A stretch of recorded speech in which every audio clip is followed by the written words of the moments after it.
Hi everybody, it's Friday, November 7th, 2008. Thanks for stopping by. I'd like to talk today a little bit about the news of Barack Obama's appointments to his cabinet. His chief of staff is a man named Israel Emanuel, who is the son of a man who was in the Irgun, which was a organization many consider to be a terrorist organization, which carried out atrocities during the War of 1948, where Israel was created. And if you're not familiar with the history, after the partition resolution, the UN said, okay, half of the country is going to be, half of Palestine is going to be Israel, and half of Palestine is going to be Palestine. And any Arabs who are living in the wrong half will be forcibly removed. So, it's pretty understandable that the Arabs were not too thrilled about this. They started to attack the Jewish colonizers, and the Jewish colonizers started to attack them. It wasn't anything really organized. It was basically civil unrest that kind of got worse and worse, and there were atrocities on both sides, I would say. But at the end of it, the Haganah and the Irgun and the Stern Gang, which were different groups of Jewish militia, implemented Plan Dalet, or Plan D, which was the third or fourth iteration of a master plan for ethnic cleansing, which had been discussed for a long time. And they drove all of the Palestinians off of the land using terror and violence. They made sure that people were fearing for their lives enough that they would drop their possessions and flee for their lives. And it's not hard to understand why when you look at the history of what happened. There were, in most villages, in most Palestinian villages, there were mass killings where 30 or 40 men were rounded up and shot. Just summarily shot.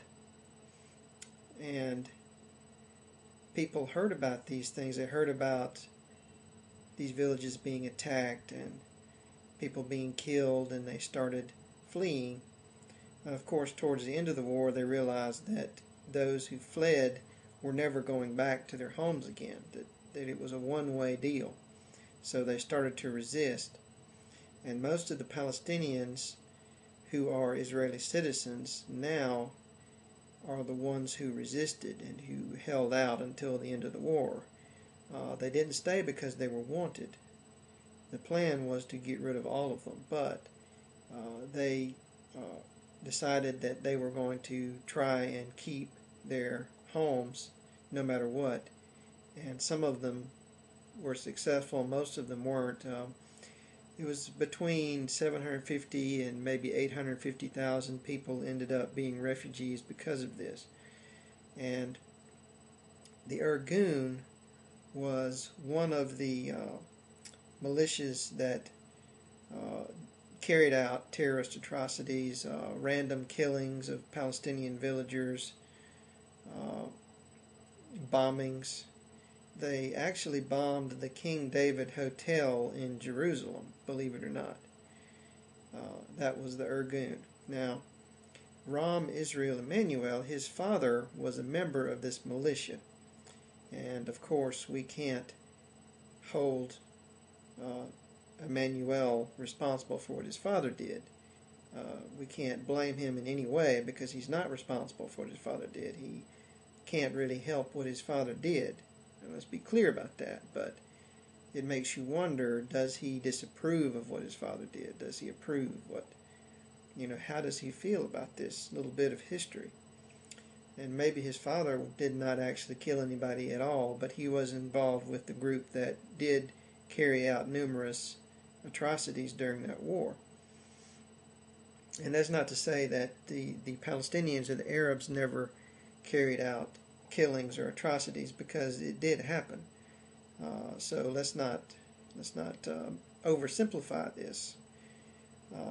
But on the other hand, let's not excuse anyone for killing by pointing our fingers at the opposite side. We should look very unfavorably on all of the people who kill and who terrorize and who commit atrocities, whether they're Arab or Israeli. It makes no difference. You're both, no matter who you are, you can't do that kind of stuff. It's not right, and we can't support it. So, no one is entitled to revenge. No one's entitled to kill anybody, no matter what you think they might have done to you. And believe me, both of those people thought that they were right in what they did. The Palestinians certainly thought they were right to try to kill Israelis, and the Israelis certainly thought they were right to try to kill the Palestinians, if for no other reason, the fact that they believed that the land was theirs, promised by God, and they were going to take it.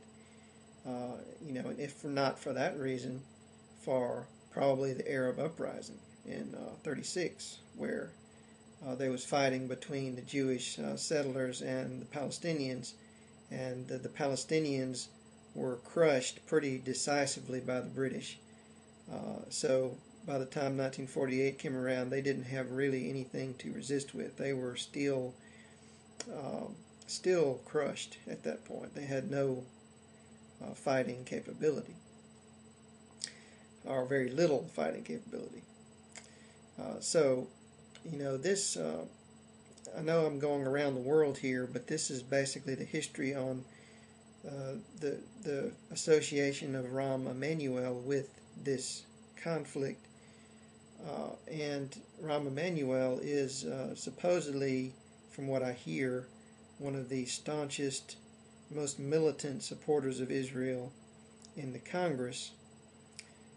And I wouldn't say you're a supporter of Israel if you merely don't want genocide or ethnic cleansing, which if they destroy Israel, that will be a genocide or at least an ethnic cleansing. And I think it's pretty acceptable to oppose that and to say, we must do what we can to prevent a mass killing.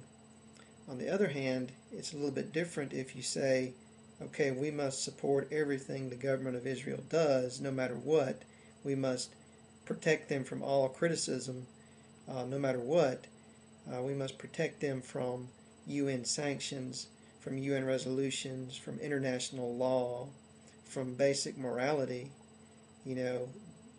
That is not really acceptable. If you want to protect them from that, they need to be criticized. They need to be held to international law and basic standards, basic UN resolutions.